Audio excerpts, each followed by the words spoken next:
Okay, aloha everyone, and welcome. My name is Amy Endres, Public Programs Manager here at the Honolulu Museum of Art. Tonight's program is presented in partnership with Shangri-La, a center of the Doris Duke Foundation, and HoMA. We are so delighted to see you all here, and on behalf of all of the organizations represented this evening by our panelists, we'd like to extend our sincerest gratitude to you for being such an important part of our rich and vibrant cultural and arts community here in Hawaii. As society continues to change at an increasingly rapid pace, so too are 21st century museums evolving. In recent years, arts and cultural organizations are increasingly under scrutiny, with their very role and purpose becoming a subject of intense debate and thoughtful reimagining. Tonight, we are fortunate to have with us a group of distinguished leaders in the field who will share their incredible expertise and insights on the opportunities and challenges facing the changing museum landscape. We are so honored to welcome Dr. Vishakha Desai, a longtime museum director, the editor-author of the forthcoming book, Politics of Visual Arts in a Changing World, and Doris Duke Foundation trustee. She is Senior Advisor for Global Affairs to the President of Columbia University, Chair of the Committee on Global Thought, and Senior Research Scholar at the School of International and Public Affairs. Prior to joining Columbia, she served as the President and CEO of the Asia Society after serving as the Senior Vice President and Director of the Asia Society Museum. Dr. Desai is a noted scholar of South Asian art and history and author of numerous publications, including her memoir, World as Family, A Journey of Multi-Rooted Belongings, and is known for her leadership promoting contemporary Asian art in America, as well as exploring intersection of culture and politics. In recognition of her leadership in the museum field, President Barack Obama appointed Dr. Desai to the National Museum and Library Services Board in 2012. In addition to the Doris Duke Foundation, Dr. Desai sits on the board of directors for numerous international universities and organizations, including the Brookings Institution, the Association of Art Museum Directors, and was the past chair of AFS International. Dr. Desai is a recipient of 5 honorary degrees from U.S. universities, holds a BA in political science from Bombay University, as well as a Master of Arts and a PhD in Asian art history from the University of Michigan. Next, we have a long way to go, so very accomplished. Next, we have HoMA's very own director and CEO, Dr. Halona Norton-Westbrook.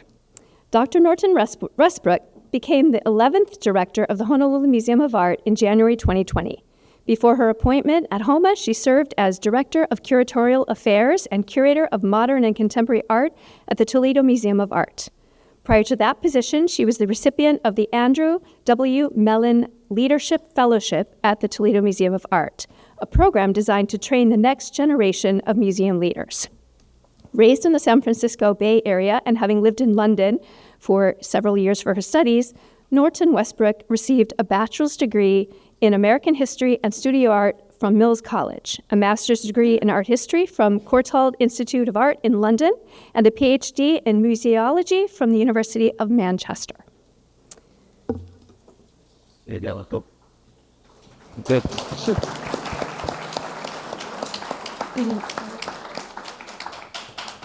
Oh my goodness, here we go.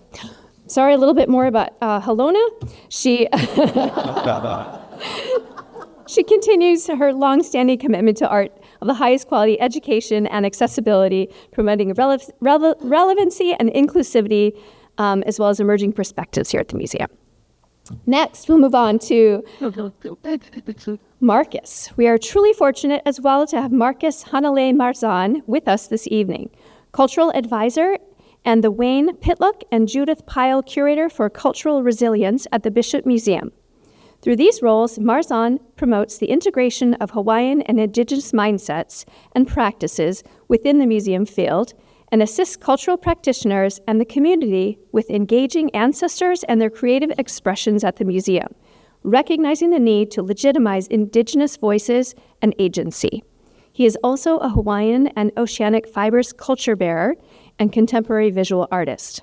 His skill, knowledge, and experience are highly acknowledged within his community, where he serves as a mentor and advocate, promoting sustainable gathering practices, perpetuating Hawaiian fiber techniques, and the integration of indigenous values in daily life. Next.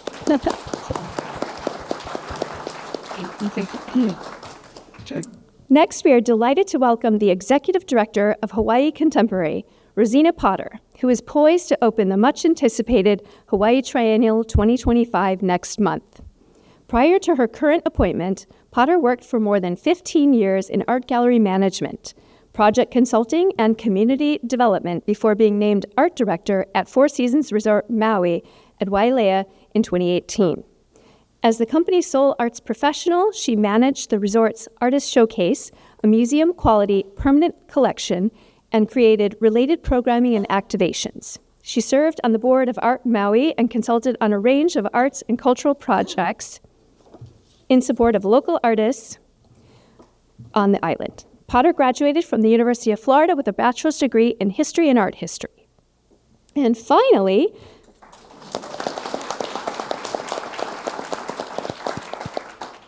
serving as our moderator this evening is Ben Weitz, Executive Director at Shangri-La.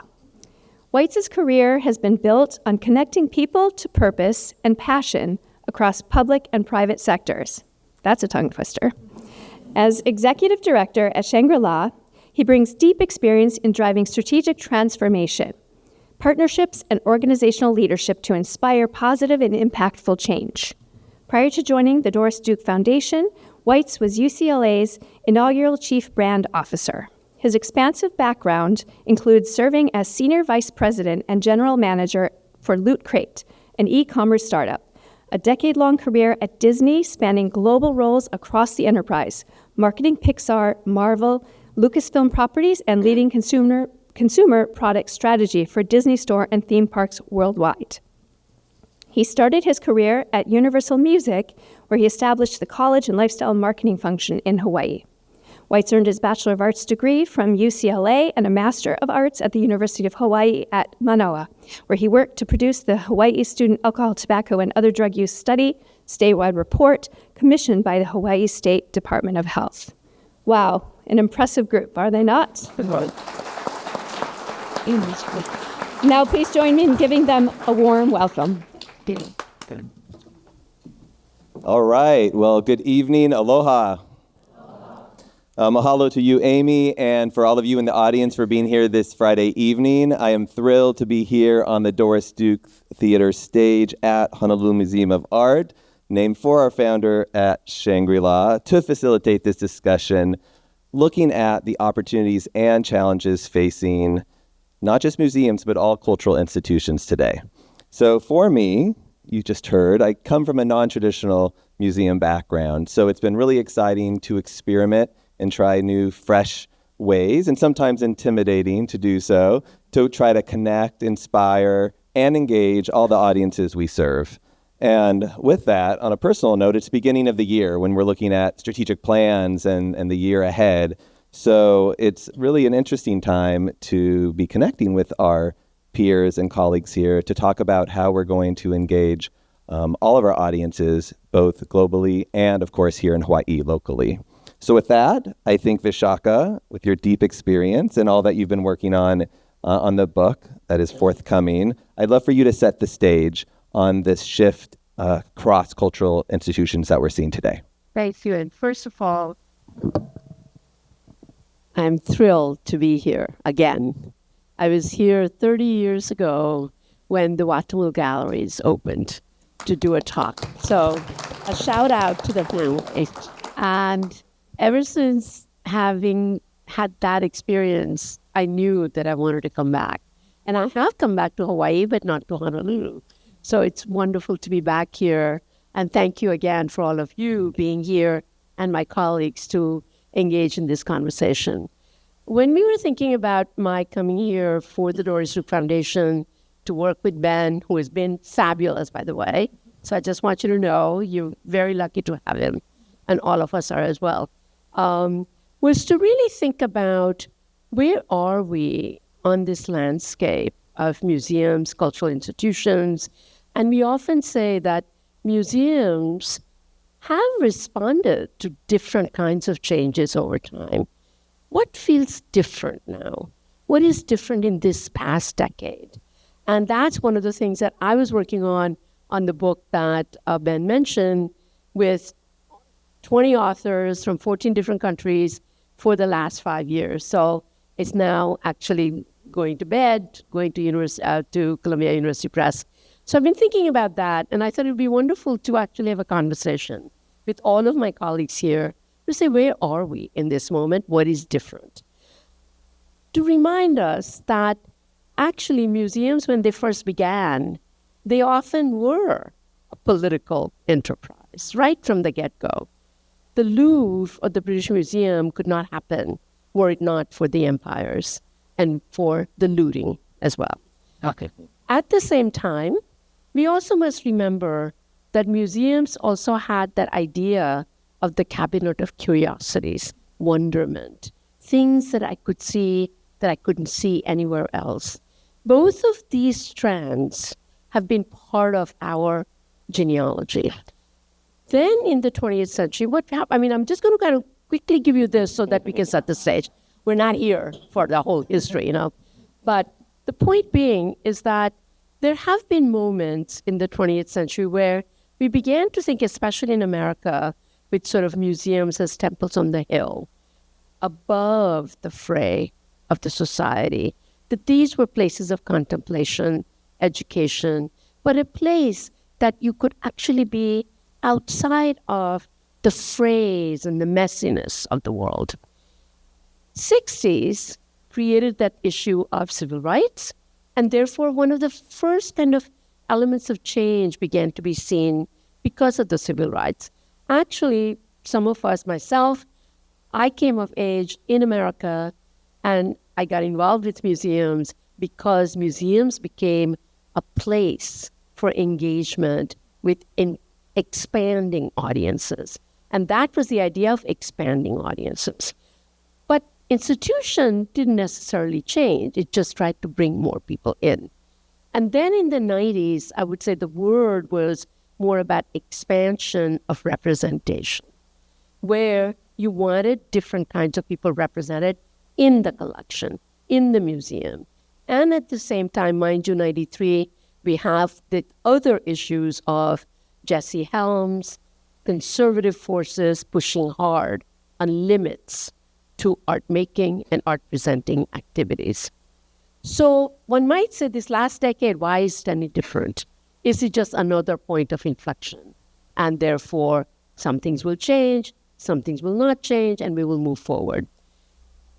I would like to argue that actually this last decade is actually similar and different at the same time. And what I mean by that, it is not about expansion of the institution. It's about fundamentally trying to change the institution. And that is because of, especially in Euro-American world, where there's the issues of environment, issues of social justice, issues of how museums are run, decolonization of institutions, restitution, return of objects. All of these are like trifecta of forces that are forcing all of our institutions. Some of us have been doing lots of good work already, and Bishop Museum is a perfect example. But the point is that all museums now have to deal with who are we, how do we engage, who do we engage with, and what does it mean to collect, preserve the objects for the education of the public, which used to be the early 20th century kind of definition of art museums. And it's very interesting to think that actually because of the scale, scope, and the speed with which things are actually forcing cultural institutions, but particularly art museums and museums in general, actually has changed the way we think about who we are. And I would like to argue that if you just look at the mission statements of what an art museum should be, it used to be, it was about collecting, preserving, interpreting the objects and educating the audience. So I wanted to just quickly read you the two definitions from the Metropolitan Museum. And then we'll also just quickly talk about how the definition of museums have changed even at the level of International Council of Museums. So the Met used to have, the mission statement used to be that the Metropolitan Museum collects, studies, conserves, and presents works of art across time and cultures in order to connect all people to creativity, knowledge, ideas, and one another. The primacy was for the objects. The most recent definition and the mission statement at the Met is Met exists to connect people to art, ideas, and each other by collecting, studying, and preserving significant works of art. So the flip is significant because it is about the interaction between people and objects and what is the nature of that interaction. How should it be and who should it be for? So in fact, in 2019, there was a very big discussion, and 2020 ICOM tried to come up with a new definition. And I want to just read it to you because you'll see how radically different it sounds. Museums are a democratizing, inclusive, and polyphonic spaces for critical dialogues about the past and the futures to contribute to human dignity and social justice, global equality, and planetary well-being. It's a different world, right? Well, it didn't pass. Yeah, too. And the reason it didn't pass is because there was a tension between more socially conservative institutions and the more progressive ones. And ultimately, it came out more that actually sounds more like, it collects, conserves, interprets, and exhibitions, tangible, intangible heritage.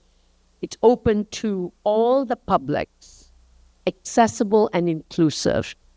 New, that was not there before. Fostering diversity and sustainability, offering varied experiences for education, enjoyment, reflection, and knowledge sharing. So the idea that we are much more about the experience people have and how do they experience it, for whom is it, what are the voices, where are the interpretations, is given more of a priority than simply preserving of objects. Now, we recognize that nothing can exist if you don't have things, but it's a question of that interactivity within which authentic experience can happen. And that goes back to many, many traditional cultures have actually talked about it, from Greek to Indian, ancient cultures, to the native cultures, where it is always about that interaction that creates meaning, not a thing in itself. And here we are. If that is the case, if the parity of objects and people are something we put front and center, how do we do it? Where do we do it? And we have wonderful friends here who can talk much more about that than I can about Hawaii. It's a perfect segue. Thank you for setting the stage. And with that, I think specifically, maybe Halona, looking at the museum here at HoMA, there's been just even recent examples of this shift of really putting people first over the objects, or really singing them in this really synergistic way. Do you want to maybe jump off with? Yeah, I mean, I would say that, here at HoMA and in Hawaii, I feel like we have been very fortunate in recent years in that I feel that the silver lining of the pandemic was that it has brought our diverse community more deeply together and connected in conversation and dialogue in very interesting ways. And for us, it was a sense here that the local community really rediscovered the museum during and in the immediate aftermath coming out of the pandemic. And so, we saw our visitor numbers double from what they were before the pandemic. And then also the switch from being before slightly more tourist and less local to now more local and less tourist. So I think that is a significant change. And I think that we have been aiming to lean into that reality and open up conversations and explorations that really speak to that, but also speak to something deeper within the history of this museum, which is about how can we be completely of this place and yet also be connecting to the broader world. So within this museum, I believe there's a great duality and tension and also delight in that tension. And we are constantly navigating that with our communities. I love that. So Vishakha and I just visited Bishop together today. So Marques, in light of what we discussed earlier, we had a lot of offline conversations. I would love to hear your take on this as well. I mean, FestPack was a great opportunity to really bring people into the conversation, but there's so much more beyond now that you're still doing, if you wanted to share with the audience. Thank you, Ben. I'm very fortunate to have been at the museum to see a lot of change happen within our institution in programmatic spaces, in exhibition spaces, within interconnections between staff and colleagues in the museum. And, the Hawaiian Hall complex and Pacific Hall were examples of that, trying to shift that mentality of what a museum represents and how we engage with our community. I remember many stories of people coming to me after the museum reopened, saying, the last time I came to the Bishop Museum was when I was in 4th grade. When I went in and saw the whale in the museum, I saw the grass house. That was the last time they went to the museum, and they never felt a desire to go back to the museum. But after the reopening of Hawaiian Hall with the new themes and stories that we try to integrate within the space, bringing in contemporary art, history, language, all of these different components that really speak to a contextualized understanding of the people of Hawaii and a living, growing space. They had so many people had a different understanding and presentation when they would respond to questions like, what do you feel the museum, how do you feel the museum has changed? And many people, I recall grandparents coming with their grandchildren and saying, we come to the museum all the time now. And, just to see that shift in what we tried to do, to really understand what was important for the people of Hawaii, and that community connection, and what this space represents as a catalyst for conversations of engagement and creation of new ideas and projects and relationships, and much like that, continuing on all of those ideas, the hosting of delegations from across the Pacific during the Festival of Pacific Arts last summer was a definite reaffirmation of our commitment to engaging with our people of Hawaii, our people of the Pacific and the greater world, and how we can strengthen those ties and create really meaningful relationships that will endure for many years to come. Yeah, I must say one of the things that was very interesting to me at the Bishop, and that other museums are beginning to do, not so much in art museums, but in other kinds of museums, was that you had voices of people. So I often feel like in the art museums, we are used to have this voice of God, object, facts. It's as if there is one institutional voice. It's not personalized.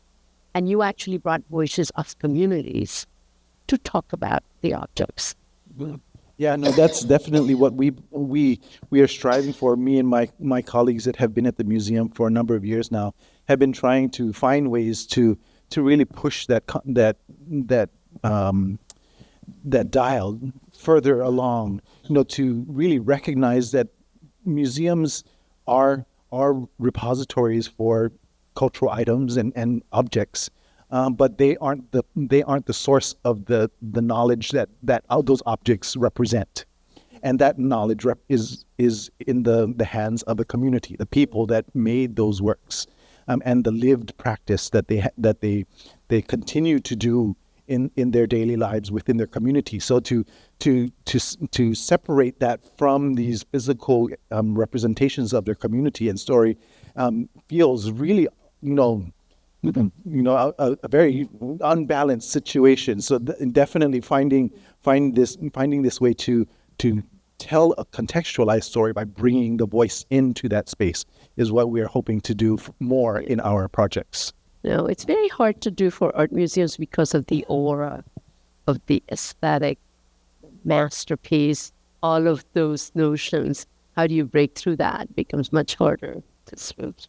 I would like to go back to the plug of your capital improvement of Hawaiian Hall. So for anyone who has influence over budgets and museums, that when we really invest in the right way, this is, especially at a time of cultural shift, this is a focus right now, to think about our spaces and how to animate them in ways that are just not repositories for objects. So I think that we'll be citing that example for that time in the board meeting when we need to Vishakha. So Rosina, representing a non-museum cultural institution with the Hawaii Triennial coming, how are you all responding to the very imminent triennial? And would love to hear your take on this. Thank you. I hesitated to join this panel because we don't manage a collection. I don't have a physical space that we manage, but we gain so much by working with all of our partner exhibition spaces and supporters. So this felt like a really important conversation to join. Planning a triennial feels very much like a shifting landscape. I'll say, triennials and biennials by their nature are responsive, and that is beautiful in so many ways. And can be very difficult in many ways, too. I think what I've enjoyed as a friend of this organization from the first iteration is really how relevant each biennial and triennial has been, and really the purpose and sort of appreciation of each space that we've been invited to, what we've been able to accomplish with our partners. So. Yeah, that's fantastic. We know we have a lot going on. We're glad to have you here in light of it all coming together very soon. So, and the sense of themes, you've unlocked a few, Vishakha. Halona, do you want to maybe cover for Honolulu Museum of Art specifically some themes that have been percolating either coming out of 24 into the new year ahead? What are you leaning into? Well, I just want to first of all say I am also so much in awe of the work that happens at Bishop Museum, and I feel I just want to give us a little defense and say, as an art museum, I do think that we are, as a field, behind that trend, but in our own meaningful way, we are definitely engaging in it. And I think also it's meaningful to approach it the way that we have been trying to approach it, which is to go slow and to be authentic and to be transparent about some of the inherent challenges that art museums have. One thing that I often say to the staff and the board here is that museums are like a found object. They're something you find, and this one is almost 100 years old. And so it has its own layers of history, its own sort of legacy of things that have been delightful and painful and thoughtful and thoughtless, and you are constantly stewarding that. So I think that for us at this art museum and in so many art museums, there is a desire to become more authentic, to become more thoughtful, to become more vulnerable in the way that we interact with our audiences and our communities. And I think it's getting that balance right, because there is such a thing as expertise, and I think I don't think it necessarily moves our society forward if we forget that. Such a thing as knowledge, but how do you find that authentic humble partnership. Yeah, I must say, there was one of the discussions when we were working on this project of politics of visual arts, my colleagues, directors, this is one of the biggest questions, is that as we become vulnerable, as we become transparent, as we become reflective, what happens to expertise? And how does that fit into this? And Adam Weinberg, who I actually have an essay, an interview conversation with him, and we both were saying that I think that it is more to think about expertise as one of the lenses, not the lens. And as Adam said, that there is also the expertise of, let's say, a preparator who has handled that object in so many different ways. And there's something that he or she could say that might be different from the curatorial expertise. And the same way a practitioner who has used that object might, how to actually shift that it is one kind of expertise. But that expertise matters. I mean, I feel like otherwise, like, what did I spend my time for with getting a PhD and all that? I mean, there's that self-defense too.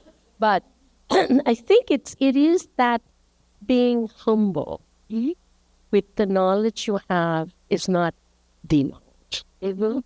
And that becomes, it's a voice that is a voice. And then be transparent. Why do we do what we do? How do we tell people what we do? And how do we actually own that it is a point of view?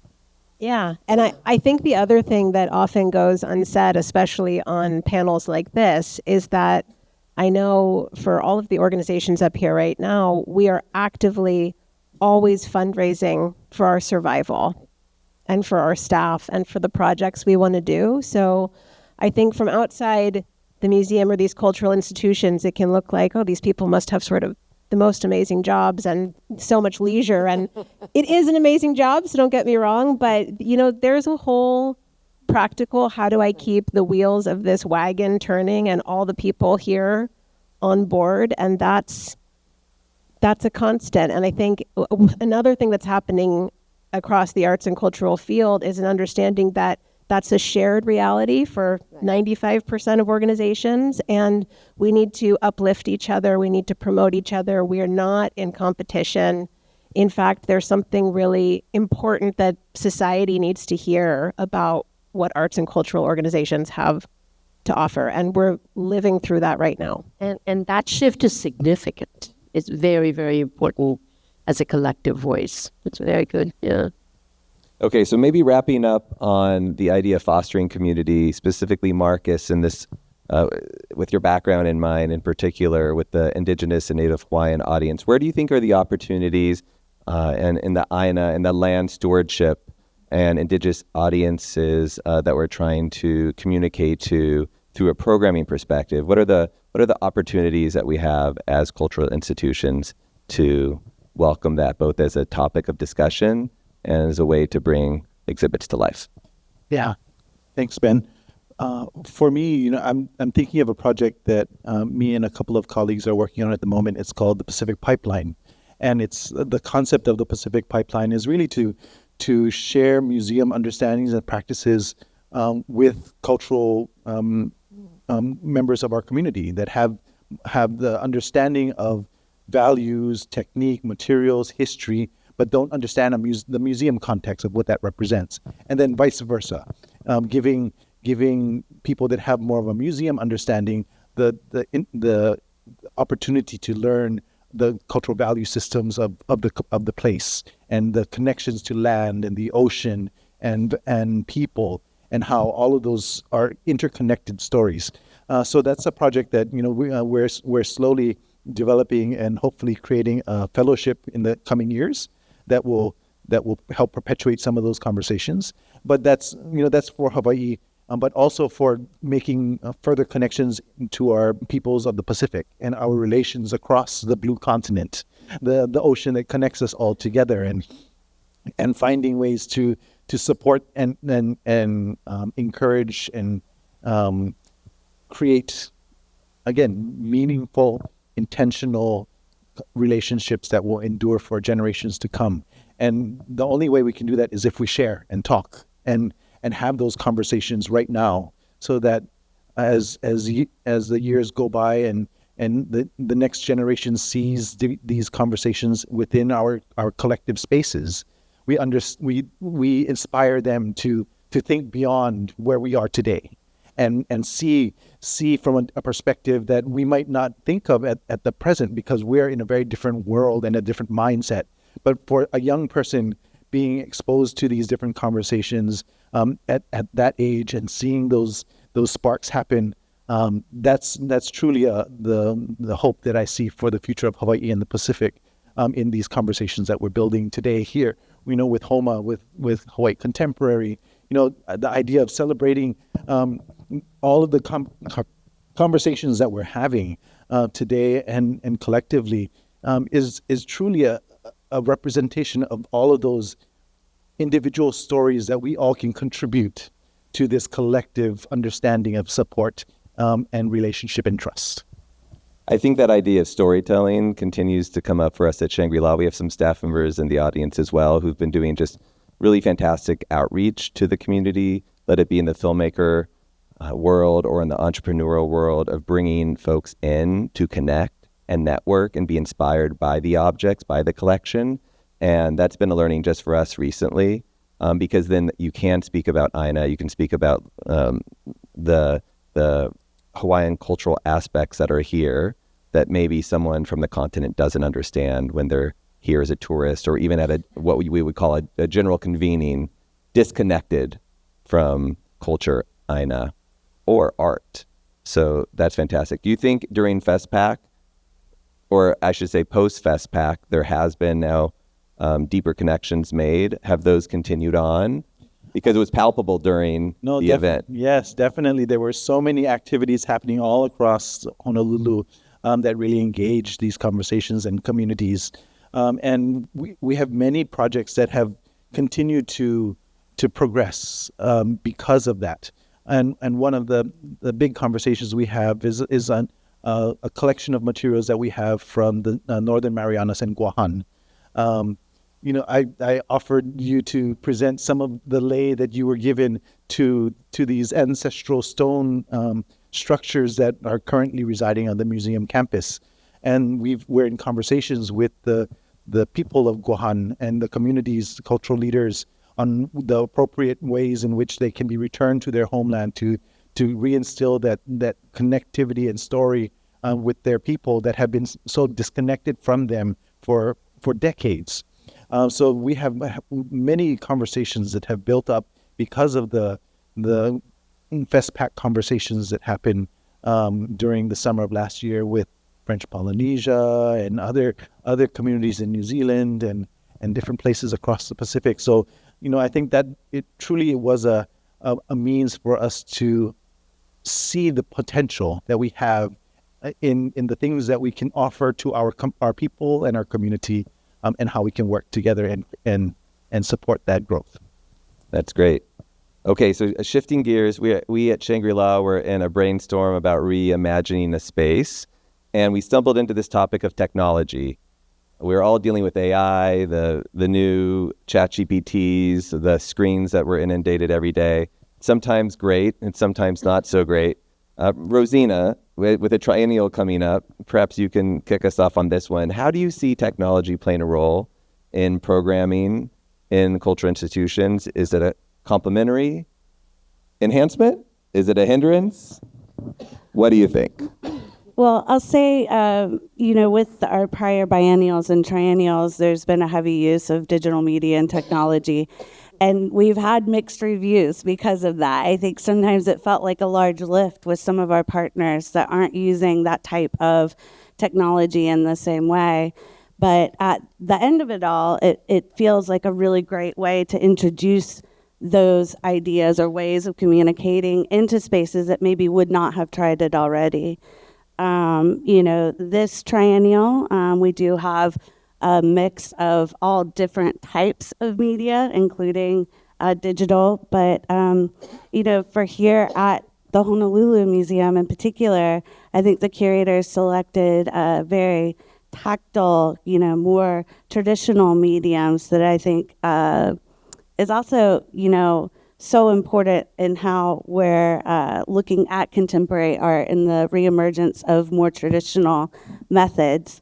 When I think about technology or AI, I think where I get stuck is that, just a few years from now, we may not recognize how we communicate with each other, the devices we use. And so the exponential increases or changes that we might experience, I think that's one of the reasons it's so hard to grasp what could come next.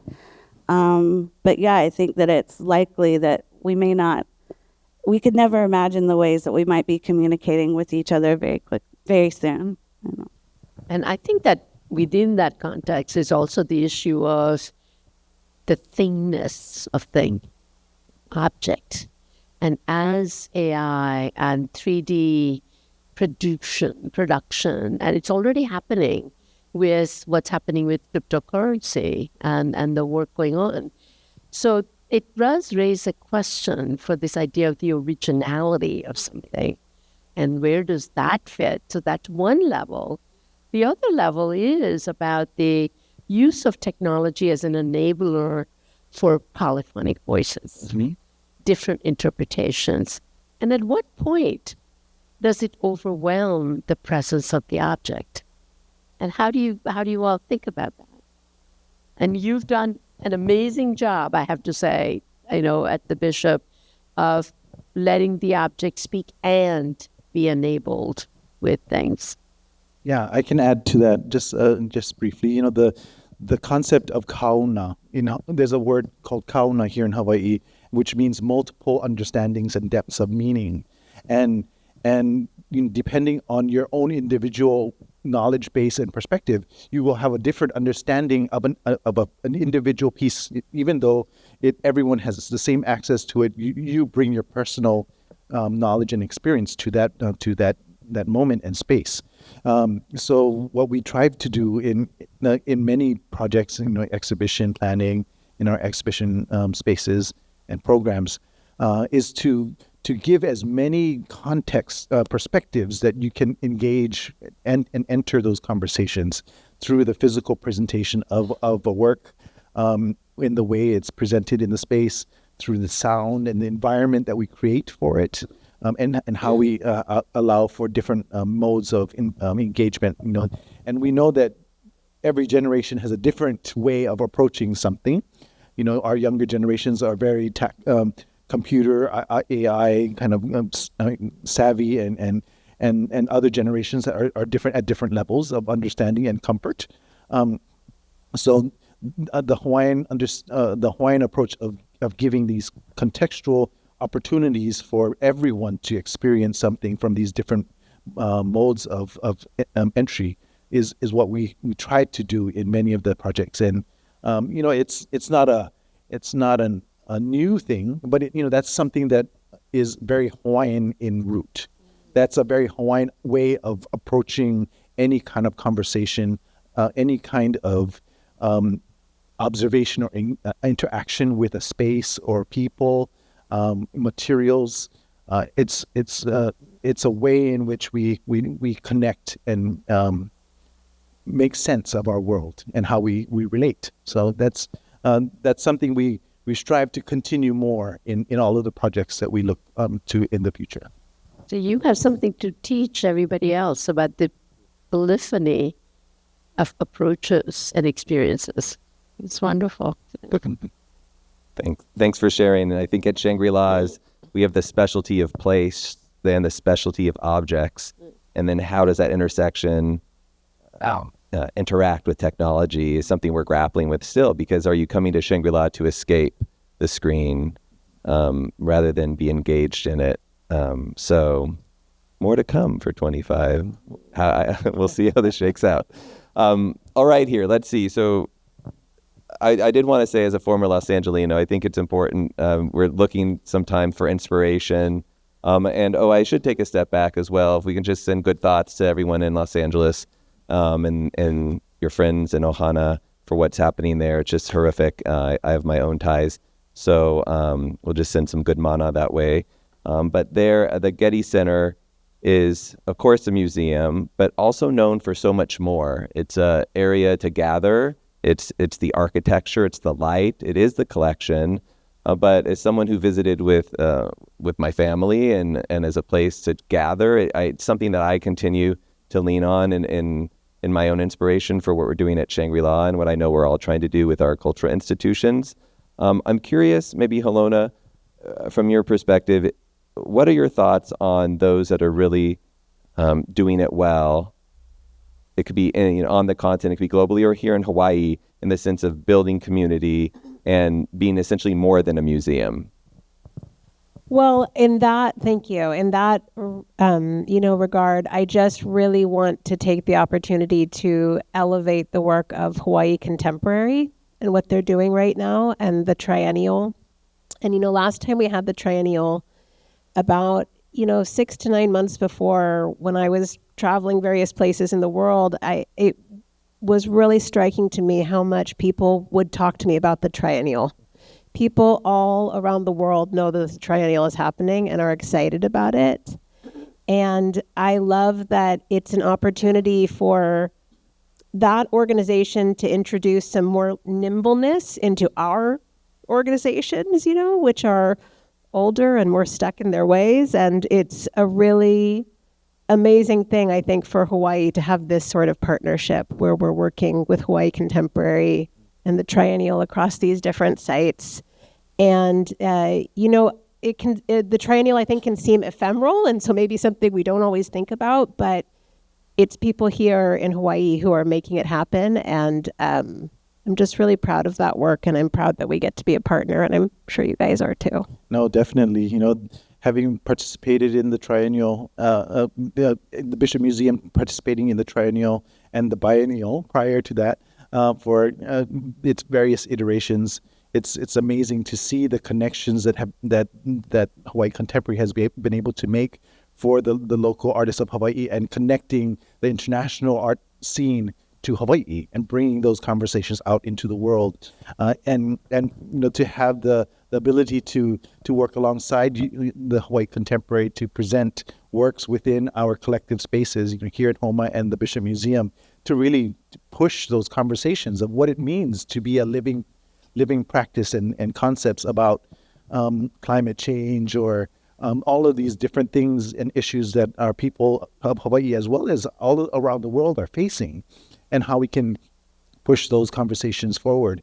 I want to just also thank Halona for being able to champion some of those ideas of telling the stories of Hawaii and celebrating our practices and value systems in the different exhibitions and programs that you here at HoMA have been able to facilitate within your space, and to allow for conversations to happen that previous generations weren't given that opportunity to do.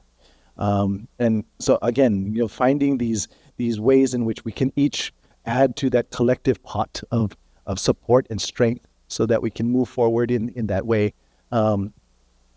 is a great vision of mine that I see that we can do because of the work that we're doing now. That's lovely, and it's a stronger together sort of theme that we're starting to see and coalesce. I've only been here a year and a half now. I'm rounding, but I'm going to take it. And it's been something I feel though has changed just in that short amount of time. And I like to think that FestPac really did supercharge a lot of that as well. But Rosina, wasn't that I told you it'd be great to be up here. This is great for Hawaii Triennial, and I knew that this was going to be a great thing. So looking ahead to 2025, I know you all have a lot going on. What's the one thing, as we're wrapping up here, we want to give the audience a little time for Q&A. What's the one thing that you're most excited about on a personal or organizational level that's going to be making impact in the new year? Maybe we'll start with you, Halona. Well, it seems like a big right turn from what we've been talking about. But of course, we're first of all excited about the triennial coming up, but also we will be hosting Mary Cassatt at Work, a major show of Mary Cassatt's works that was originated at the Philadelphia Museum of Art, has now traveled to the San Francisco Fine Art Museums and is coming to us in the summer. And to me, it's really exciting that we can bring this kind of project to Hawaii when sometimes in the past, sometimes we edit ourselves out of conversations because things seem too logistically hard or impractical. But I feel like our staff and our team has found a way to make this happen. And it's really special that we at the museum and Hawaii as a whole gets to be part of this really significant project. And I think speaks to, again, that institutional DNA of this museum of trying to be here for the best of Hawaii, but also bring the best of the world to Hawaii. And so I'm excited that we're striking that balance this year. Well said. Marques. Yeah, so for me, I'm very excited with our project of the Pacific Pipeline. You know, that to me has always been a dream of mine to see our people understand the relevance of what it means to be a institution that cares for collections for future generations, and how we can bridge those conversations of Western, museum practice and care and conservation alongside the cultural understanding and life and vibrancy of the living practices of within the communities, and finding a way in which we can bring both of those worlds together and have a very a richer understanding of how we understand the materials that we preserve and the stories that they represent. So for me, that's a big project of mine that I see happening at this moment, and I'm even more elated at how it will progress into the new year. Amazing. All right, I think we know what you're, Rosina, excited about. So maybe we'll say for the triennial, what are you most excited about specifically for the Hawaii Triennial? I mean, for so many things, we have 14 partner sites across 3 islands. This is the first time we've expanded beyond Oahu to Maui and Hawaii Island. So we open in just over a month on February 15th. We'll be open through May 4th. You need to go to our website. We have so many wonderful programs planned with artists that are coming in from all over the world.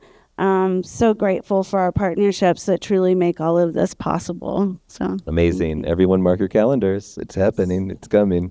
And Vishakha, take us home. Well, I'm one of those people who now is formerly a museum person.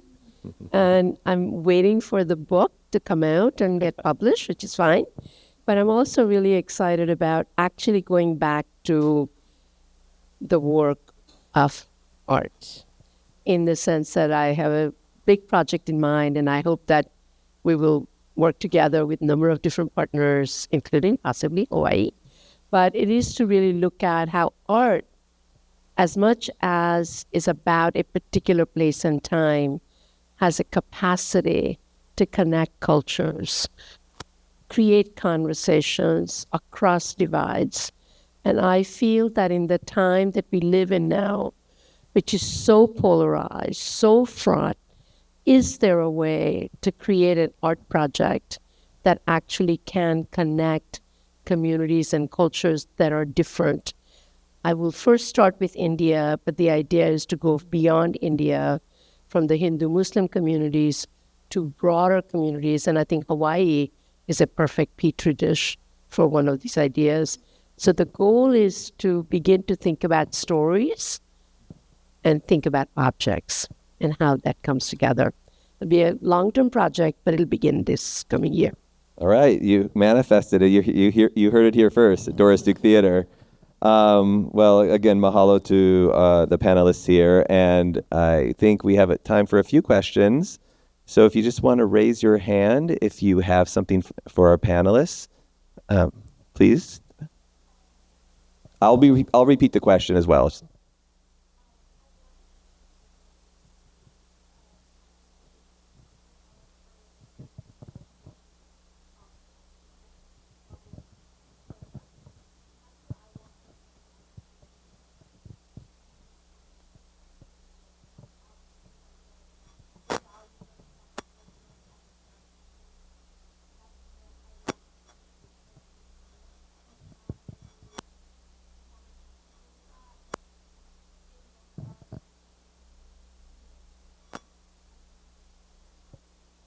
So the topic of intangible items and the intersection of that and technology and how to incorporate that into the collection. I can start. I think all three of our organizations do that in our respective ways.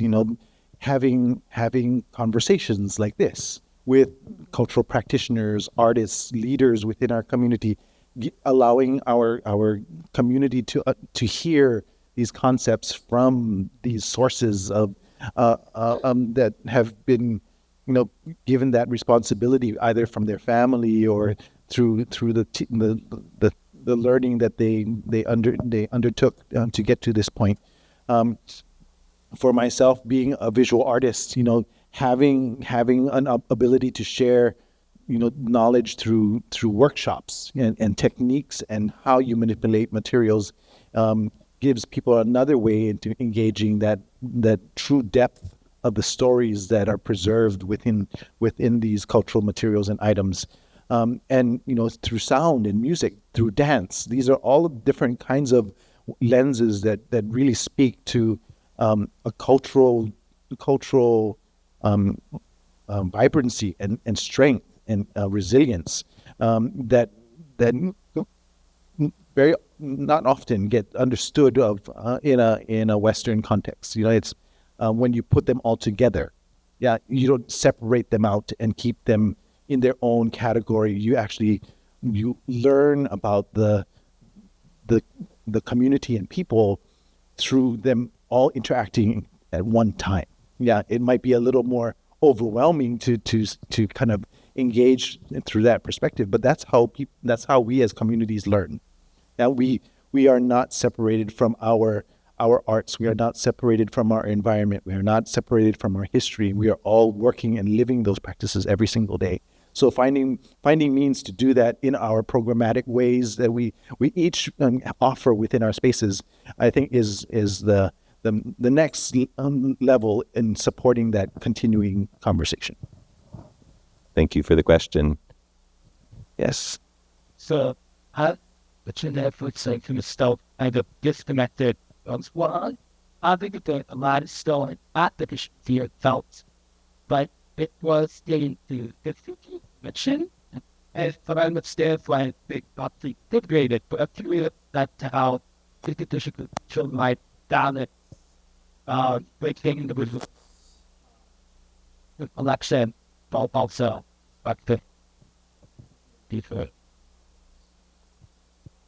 How institutions can make the balance between collection, protection, and repatriation of objects? It's a really, really important question that you've asked because it's not easy.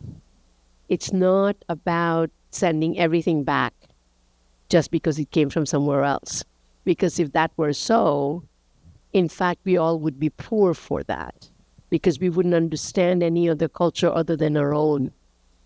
And one thing about art is that it does travel. It travels a lot. But you have to ask the question about under what condition did it travel? Who had the power? Who made the decision? And that should determine how we think about restitution versus having objects of different cultures coming together. And that is a discussion that has to happen at the next level. One of the people who is writing for the book that I'm editing is a French philosopher, a rather Senegalese philosopher who writes in French. And he talks about the new museums in Africa, how to deal with restituted objects that still inhabit the stories that they have inhabited when they were not home. And he calls them the Museum of Mutant Objects.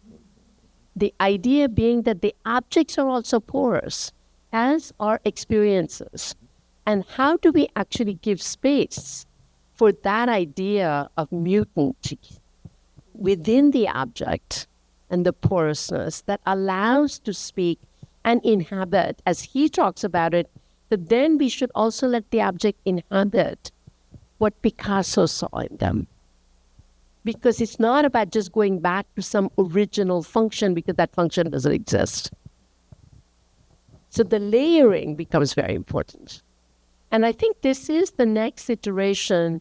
Not everything has to go back. I mean, I always have felt as an Indian American that I don't want all 400 pieces of Indian objects going back and staying in the basement of Indian museums because there's no room. I'd rather that these objects are used as, in fact, like cultural diplomacy to connect with other people, but on whose basis? Who has the agency? And that's important. I guess I say something else in addition to that, which is that I think sometimes from the outside, there can be a perception that there's not a desire within museums to repatriate. And I would say that overwhelmingly there is, but there is a huge kind of logistical uphill battle that has to do with how much information you might have about a given object. And so there's a lot of work, a lifetime of work to be done to work through some of these things that have come into museums in unclear ways. And it's also so important for us in the field now to make sure that every single object we accept into the collection, we feel deeply secure and at peace that it's coming to us in an ethical way, in a thoughtful way, in a documented way. And it can't be just something that the people in the room at the moment understand. It really has to be documented because museums are a sort of forever project that we're trying to make happen. So we want 100 years from now, the reasons and the history of an object to be as clear as the day it comes in. And that was not previous museum practice. So I think that's the context that we operate in. Because these questions, and I'm of a certain age, so I've been around a while, and the truth of the matter is that those questions were not asked. And I can tell you, when I was the president of AMD, we tried to create the Provenance Committee, and there was a huge resistance. In fact, when UNESCO was trying to come up with the definition of what is a repatriation versus restitution, Euro-American museums kiboshed it. They did not want to go there because that meant lots of their stuff would have to leave. So it is important for all of us as museum people to also recognize that we have not always had those practices. And it's a good time that we have those practices now. And that means the practices have to be developed, pursued, paid for. It also costs money. And all of that takes a certain amount of museum commitments that are hard. And it's not an easy task. So, but it's also to think about imagining new ways to actually have cultural connections and return of objects. And what does that look like? Vishakha, this is why we need you in Hawaii every so often. So we welcome you back. It doesn't have to be once a year. We're at the beginning of the year, so we can end it as well. I think we have time for one or two more questions. Saw that.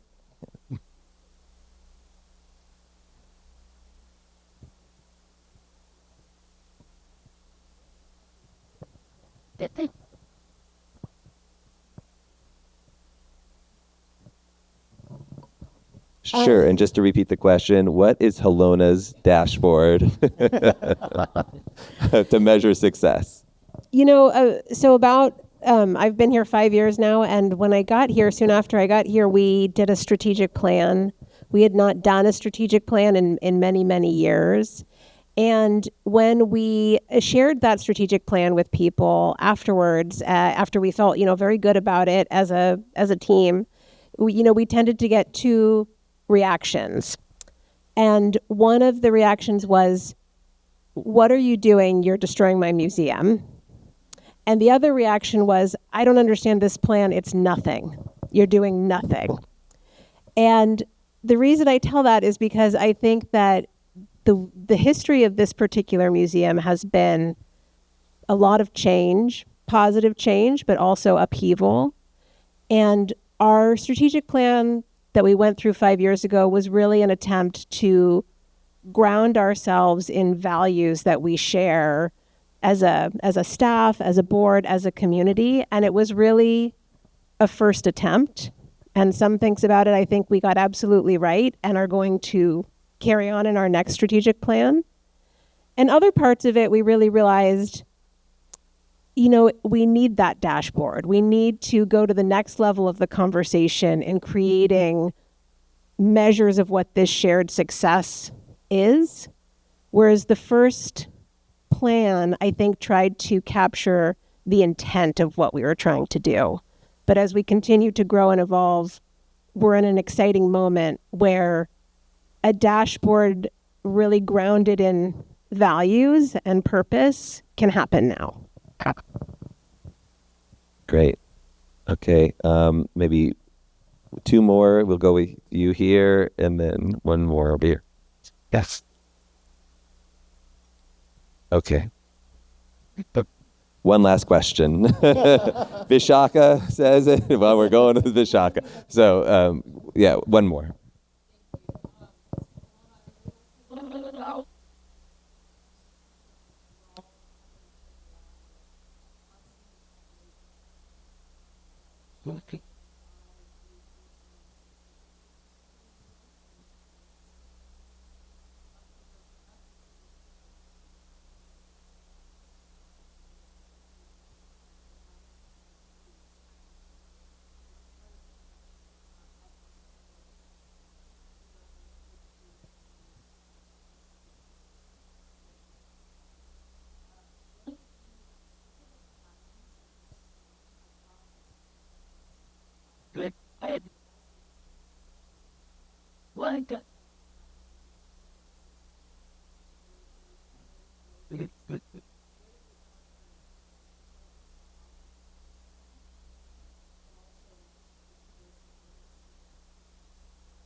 So what are the effective fundraising techniques that are ethical across institutions? This is hard on a Friday evening. I would say just a couple of things. I think that it's important for all of us as organizations to have an abundance mindset. There are a lot of resources everywhere, but here in Hawaii especially, right? And there's a conversation that we could have that could bring more support in general to arts and culture. And I think we need to do it and recognize shared success, and that the success of one is the success of many. And we will bring more people to our collective cause if we do that. And the other thing I would say is that, the myth about fundraising is that it's just about asking, but that's only part of it. It's really about being committed to a relationship and sustaining a relationship and caring about the relationship. And that just takes time. So I feel that when there's the need is so strong, it can set in a panic mindset. And it's hard to balance that with making those long-term, deep, sustainable relationships. But I also see it happening all the time. And I know it's very possible for all of us. I like that, ending it on that positive note. And if you do have questions, we'll have to just do this again when Vishakha, you're back, and we'll have a post Hawaii triennial. The dashboard will be complete, and we'll be talking about the pipeline. But just round of applause, please, for our panelists tonight.